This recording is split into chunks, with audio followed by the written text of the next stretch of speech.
جب سے قاضی فائز عیسیٰ کا مسئلہ کورٹ میں آیا ہے تو وہ اس کورٹ میں مداخلتیں ہوتی ہیں، ہر ادارے میں مداخلتیں ہوتی ہیں، اور میں نے کہا پاکستان کی آدھی سے زیادہ تاریخ جو ہے وہ ڈائریکٹ ملٹری ڈکٹیٹرز کے رجیمز رہے ہیں. تو اس لیے یہ ایک امپریشن ہے، ایک پرسیپشن ہے کہ باہر سے مداخلت ہوتی ہے. تو حقیقت یہ ہے کہ قاضی صاحب کا کوئی جرم نہیں ہے، وہ انتہائی انڈیپینڈنٹ جج ہے، وہ انتہائی آنیسٹ جج ہے، وہ انتہائی کمپیٹنٹ جج ہے. اس کا یہ ہے کہ اس کو کوئی انفلوئنس نہیں کر سکتا. لوگوں کو خدشہ ہے کہ جی اگر یہ چیف جسٹس ہو گیا تو یہ تو ہمارا کوئی بات نہیں مانے گا اور اپنے طریقے سے کرے گا.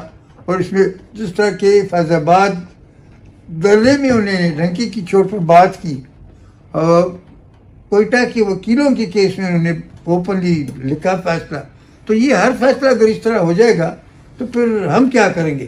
تو اسٹیبلشمنٹ کے لوگ جو ہیں جن کے داڑھی میں تنکا ہے وہ ڈر رہے ہیں، وہ قاضی صاحب سے ڈر رہے ہیں کہ قاضی صاحب ایسا بنتا ہے کہ جو ہی گوز بائی لا، بس قانون کی جو قانون ہے وہ قاضی صاحب کے لیے راستہ ہے. اور یہاں اس ملک میں لوگ قانون کو نہیں مانتے، آئین کو نہیں مانتے.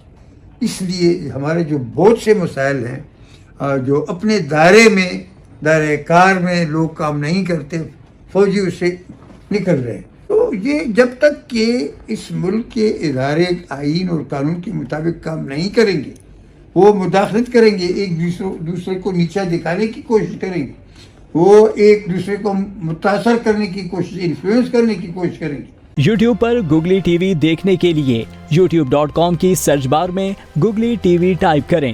گوگلی ٹی وی کے پیج پر سرخ رنگ کے سبسکرپشن والے بٹن پر کلک کرنا نہ بھولیے. یوٹیوب پر اپلوڈ ہونے والی ویڈیو سے باخبر رہنے کے لیے بیل آئیکن پر کلک کیجیے. آپ کو ہر نئی آنے والی ویڈیو کے بارے میں نوٹیفیکیشن موصول ہو جائے گا.